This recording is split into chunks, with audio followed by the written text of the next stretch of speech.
الحمد للہ رب العالمین والعاقبۃ للمتقین والصلاة والسلام علی سید الانبیاء والمرسلین اما بعد۔ عن انس بن مالک رضی اللہ عنہ قال، سیدنا انس بن مالک رضی اللہ تعالی عنہ سے مروی ہے، کان نبی صلی اللہ علیہ وسلم فی السوق، ایک دن نبی کریم صلی اللہ علیہ وسلم بازار گئے، فقال رجل یا ابا القاسم، ایک آدمی نے آواز دی اے ابو القاسم۔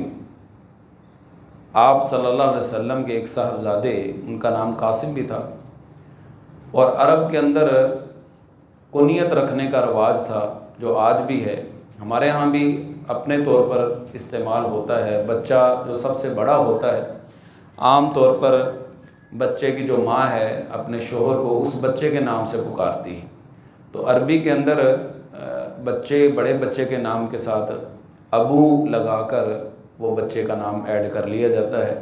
تو نبی علیہ السلام کے بڑے صاحبزادے کا نام قاسم تھا، تو اس اعتبار سے آپ کی کنیت تھی ابو القاسم، ابو القاسم۔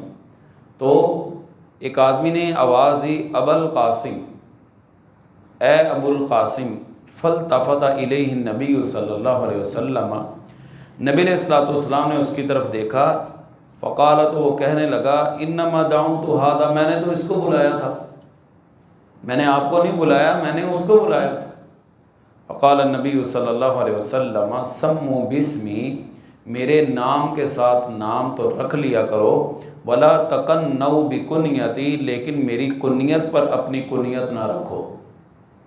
اور یہ بھی آپ صلی اللہ علیہ وسلم کی حیات طیبہ تک تھا، کیونکہ یہ شبہ ہو سکتا تھا اور یہ ادب کے بھی خلاف تھا کہ ایک کنیت نبی علیہ الصلوۃ والسلام کی ہے، کئیوں نے رکھی ہے، پتہ ہی نہیں چل رہا، اور وہ اس طرح ایک عجیب قسم کا وہ معاملہ بن جاتا کہ وہ آواز کسی اور کو دیتے اور متوجہ نبی علیہ الصلوۃ والسلام ہوتے، تو اس سے یہ بات بے ادبی میں چلی جاتی۔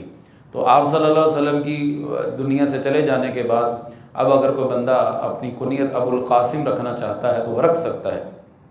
دوسرا یہاں پر یہ فرمایا گیا ہے کہ میرے نام پر تو نام رکھ لیا کرو، جس سے پتہ یہ چلا کہ اپنے بیٹے کا نام محمد رکھنا بھی ٹھیک ہے۔ بعض لوگ کہتے ہیں جی نہیں نہیں محمد نام نہیں رکھنا، وہ صرف نبی علیہ الصلوۃ والسلام کے لیے خاص تھا۔ ایسا کچھ بھی نہیں، آپ کے سامنے حدیث ہے، نبی علیہ السلام خود فرما رہے ہیں میرے نام پہ نام تو رکھ لو لیکن میری کنیت پہ کنیت نہ رکھو۔ یہاں پر ایک اور میں چیز ذکر کرتا چلوں، ہر آنے والا دن ہمیں نئی چیزوں سے متعارف کروا رہا ہے، دنیا اپ ڈیٹ ہو رہی ہے، پلے سٹور کے اوپر جو ہماری فائلیں موجود ہیں وہ بھی اپ ڈیٹ ہو رہی ہے، موبائل اپ ڈیٹ ہو رہا ہے، ذہن اپ ڈیٹ ہو رہے ہیں۔ نتیجہ اب کیا نکلا ہے، اب جس کے گھر میں کوئی بچہ پیدا ہوتا ہے وہ کہتا ہے کوئی یونیک سا نام بتائیں ایسا جو کسی کا نہ ہو۔ لو بھائی اتنے نام کہاں سے ڈھونڈ کے لائیں؟ کیا نبی علیہ الصلوۃ والسلام کے جو نام ہیں، آپ نے فرمایا انا الماحی، میرا نام ایک ماحی بھی ہے جس کے ذریعے اللہ نے کفر کو مٹا دیا۔ انا الحاشر، میرا نام حاشر بھی ہے، یحشر بی یوم القیامہ، میرے ذریعے لوگوں کو جمع کیا جائے گا، مطلب اب میرے بعد کوئی نبی نہیں آئے گا، میرے بعد اب قیامت ہی آنی۔ اب نبی علیہ الصلوۃ والسلام کے نام ہیں، اللہ سبحانہ و تعالیٰ کے اسماء الحسنی ہیں، حضرات صحابہ کے بڑے پیارے پیارے نام۔ اور آپ کو پتہ ہونا چاہیے کہ عرب لوگ اپنے بچوں کے نام ایسے معنی والے رکھتے ہیں جس کے اندر بہادری کا معنی پایا جائے۔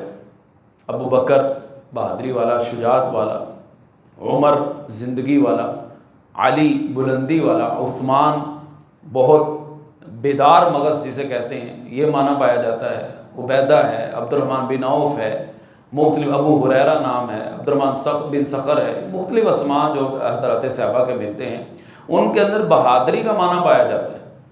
لیکن ہم جو اپنے بچوں کے نام رکھتے ہیں اس کے اندر کوئی بہادری کا معنی پایا جاتا ہے یا نہیں پایا جاتا، ہمیں سے کوئی غرض نہیں، بس نام یونیک ہونا چاہیے، نام بڑا بڑا نہیں ہونا چاہیے۔ جی بھائی بڑے نام سے کیا مراد؟ بڑا تو جب وہ اپنی زندگی کے مراحل طے کرتا ہے، اس کے ساتھ جب لقب لگنے شروع ہو جاتے ہیں، فلاں پروفیسر، علامہ، ڈاکٹر، فلاں فلاں فلاں، یہ تو نام اتنا بڑا ہو گیا، یہ آپ لیتے وقت کوئی مسئلہ نہیں بنتا۔ ایک نام اگر 6 حروف کی بجائے 7 حروف والا جو تو بڑا لگنے لگ جاتا ہے۔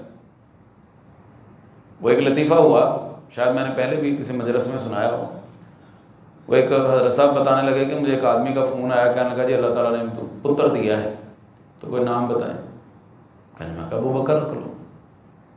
کہنے لگے نہیں کوئی اور بتائیں۔ عمر رکھ لو۔ نہیں کہتا کوئی اور بتائیں۔ عثمان رکھ لو، علی رکھ لو۔ نہیں کہتا کوئی اور بتائیں، ایسا بتائیں جو کسی کا نہ ہو۔ کہنے لگے چلو ٹھیک ہے، پھر فرعون رکھ لو، قارون رکھ لو، حامان رکھ لو، ابلیس رکھ لو، شیطان رکھ لو، کسی کا بھی نہیں۔ عجیب قسم کی ہماری سوچ ہے کہ جی نام جو ہے نا وہ ایسا ہونا چاہیے جو بالکل انوکھا ہو۔ ایک صاحب کے گھر میں بیٹی پیدا ہوئی، کہنے لگے کوئی نام بتائیں۔ میرے پاس جتنے بھی ازواج مطہرات کے نام تھے، صحابیات کے نام مجھے یاد تھے، وہ 40-50 میں نے لکھ کے نا ان کو سینڈ کر دیا۔ کہتے نہیں ان میں سے کوئی بھی نہیں پسند ہے، ہم نے کوئی اور رکھنا ہے۔ اب اللہ جانے کون سا رکھنا ہے، کیا رکھنا ہے، کیسا معنی والا رکھنا ہے۔ ان ناموں کا جو معنی ہوتا ہے نا، اس کا انسانی زندگی کے اوپر اثر ہوتا ہے۔ نبی علیہ الصلوۃ والسلام کے پاس ایک عورت آئی، آپ نے فرمایا مسمک، تیرا نام کیا ہے؟ کہنے لگی عاصیہ۔ عاصیہ کا معنی نافرمان۔ آپ نے فرمایا لا بل انتی جمیلہ، تیرا نام جمیلہ ہے، عاصیہ نہیں، تو نافرمان ہے۔ ایک آدمی آئے، آپ نے پوچھا تیرا نام کیا ہے؟ کہنے لگے حزن۔ آپ نے فرمایا بل انت سہیل۔ حزن کا معنی غم، سہیل یا سہل کا معنی ہے آسانی۔ کہنے لگے نہیں میرا نام حزن ہی ہے۔ آپ نے فرمایا بل انت حزن، چل ٹھیک ہے پھر تو حزن۔ صحابہ کہتے ہیں ہم نے دیکھا پوری زندگی اس کی غموں میں ہی گزری، غم ختم ہونے کا نام ہی نہیں لیتے، جس سے پتہ یہ چلتا ہے کہ ناموں کا انسانی زندگی پہ بڑا اثر ہوتا ہے۔ لیکن ہمیں سے کوئی غرض نہیں، ہمیں غرض یہ ہے کہ یونیک ہونا چاہیے۔ نہ جانے ابھی کون سا یونیک ہے، کیا ابو بکر نام یونیک نہیں، کیا عمر نام یونیک نہیں؟ یہ تو ایک شرف بھی ہے اور ایک محبت کا اظہار بھی ہے کہ ہم حضرات صحابہ کے ناموں پہ نام رکھ رہے ہیں، اور ہمیں اس میں تسلی کوئی نہیں۔ یقین جانیے بس اوقات بڑی حیرانی ہوتی ہے، لوگوں کے میسیج آتے ہیں جی ہمیں کوئی بچوں کے نام سینڈ کریں، ان کو پوری ایک لسٹ بنا کے صحابہ کے ناموں پہ سینڈ کر دیتے، کہتے ہیں نہیں کوئی اور بتائیں۔ اللہ ہی جانے کون سا رکھنا چاہتے ہیں۔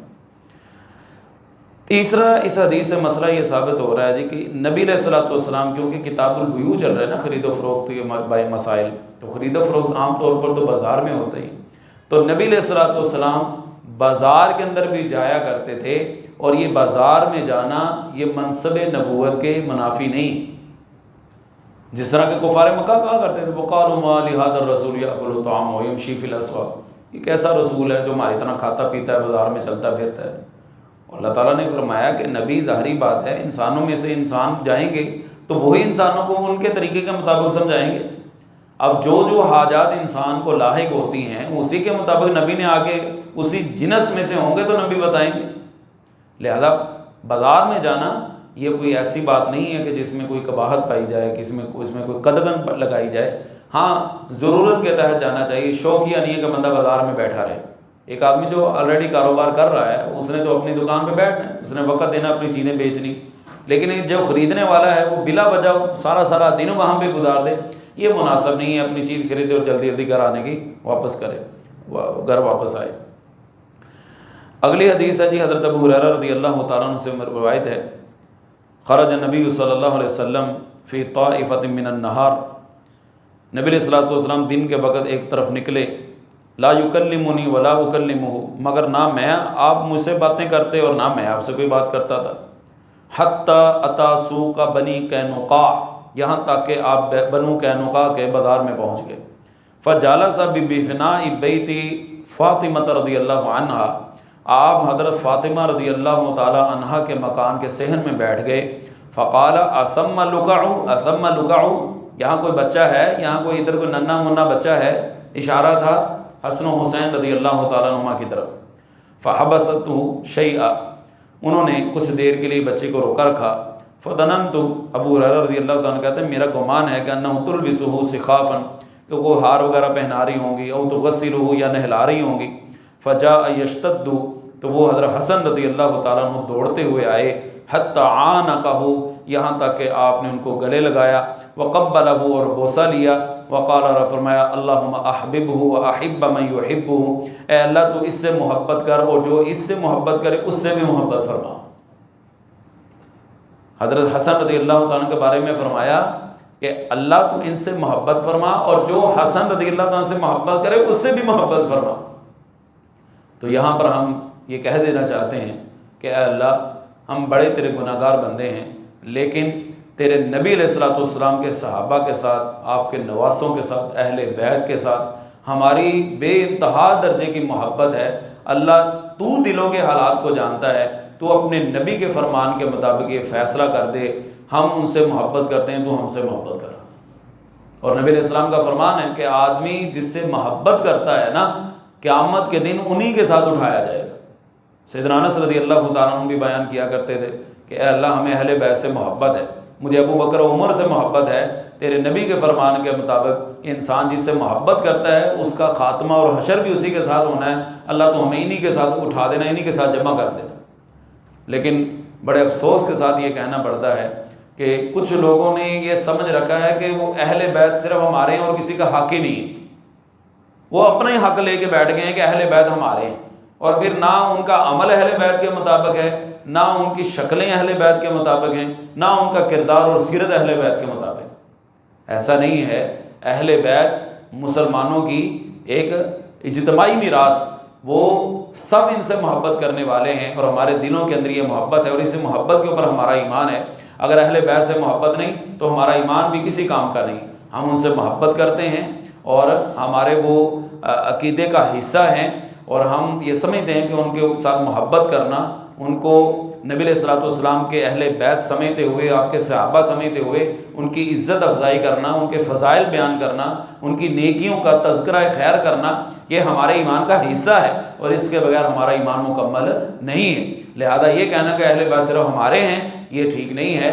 تمام مسلمان جو ہیں الحمدللہ ان سے محبت کرتے ہیں۔ بدبختی ہوگا کوئی اور بغض کا مارا، نفرت کا بھرا ہوگا کوئی جو ایسا اظہار کرتا ہوگا، ورنہ بھئی ہماری زبانیں کٹ جائیں، کبھی ہمارے منہ سے کوئی ایسی بات نہ نکلے، شیطان کبھی غلطی سے بھی ایسی بات نہ ہمارے منہ سے نکلوا دے جو ان کی تنقیص کے اوپر مشتمل ہو یا ان کی شان میں کوئی گستاخی کرتی ہو۔ الحمدللہ ہم یہ علل اعلان یہ بات کہتے ہیں، ہم اہل بیت سے محبت کرتے ہیں اور ان کی سیرت کے مطابق، اپنی ہمت اور طاقت کے مطابق جس طرح انہوں نے زندگی گزاری اور اللہ کے رسول صلی اللہ علیہ وسلم کی وہ پیروی کرتے رہے، ہم بھی ان کے راستے پر چلنے کی کوشش کرتے ہیں۔ اللہ تعالی ہمارے حال پہ رحم فرمائے۔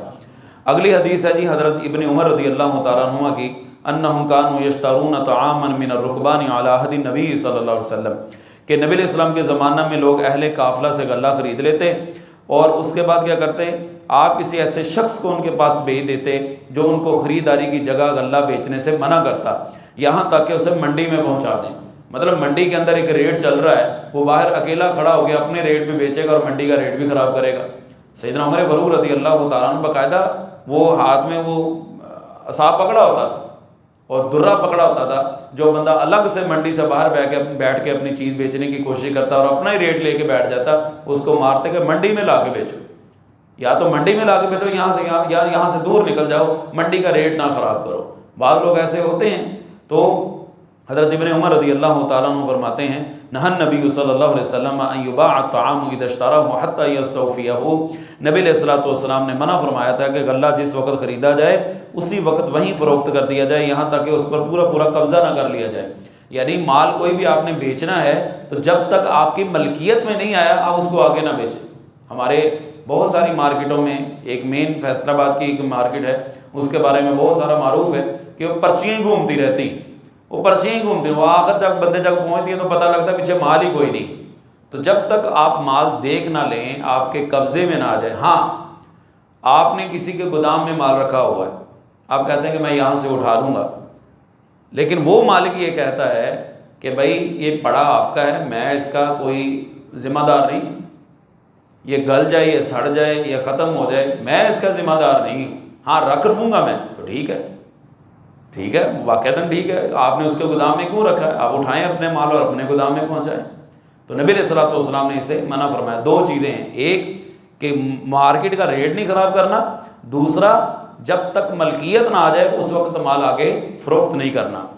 اگلا ہے جی بازار میں شور و غل کرنا مکروہ ہے۔ حضرت عبداللہ بن عمر بن عاص رضی اللہ تعالیٰ عنہ بیان کرتے ہیں انہو سئل عن صفت رسول اللہ صلی اللہ علیہ وسلم فی التوراۃ، کہ ان سے نبی علیہ الصلوۃ والسلام کے وہ اوصاف پوچھے گئے جو تورات میں ہیں۔ قال اجل، فرمانے لگے اللہ کی قسم، انہ لموصوف فی التوراۃ ببعض صفته فی القرآن، تورات کے اندر بعض صفات ایسی ہیں جو قرآن میں صحیح وہی بیان ہوئی ہیں۔ وہ کیا ہے؟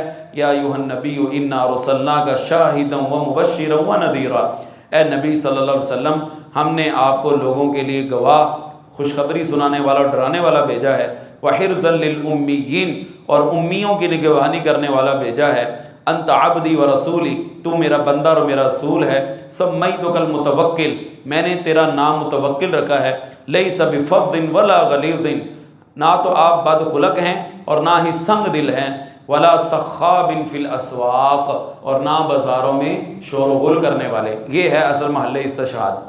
ولا يدفع بالسیئۃ السیئۃ، اور نہ ہی آپ برائی کا بدلہ برائی سے دیتے ہیں، ولکن یعفو ویغفر، بلکہ آپ تو درگزر کرتے ہیں اور مہربانی کرتے ہیں، ولن یقبضہ اللہ حتی یقیم بہ الملۃ العوجاء، اللہ تعالیٰ اس وقت تک آپ کو فوت نہیں کرے گا جب تک کہ اس کے ذریعے ایک کج رو قوم، ٹیڑھی قوم کو سیدھا نہ کر دے، بِأَن يَقُولُوا لَا إِلَٰهَ إِلَّا اللَّهُ، کہ وہ لا الہ الا اللہ کا اقرار کریں، وَيَفْتَحُ بِهَا أَعْيُنًا عُمْيًا، اور اس کے ذریعے نابینا بینا ہو جائیں، وَآذَانًا صُمًّا، بہرے جو ہیں وہ سننے لگ جائیں، وَقُلُوبًا غُلْفًا، اور جو دل پردوں میں پڑے ہیں وہ کھل جائیں اور ان کے اوپر نور اور روشنی چھا جائے۔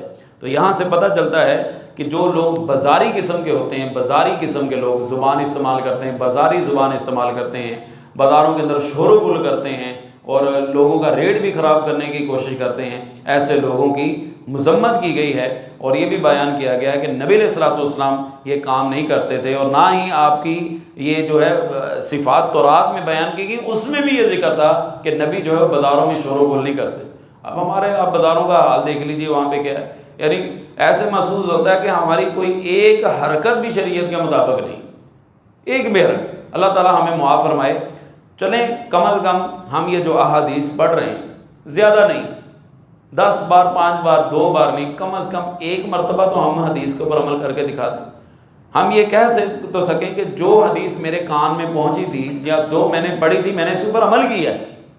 ہم عمل کرنے والے تو بن جائیں، لیکن یہ غفلت اور سستی اور کاہلی ہمیں بہت زیادہ نظر آتی ہے۔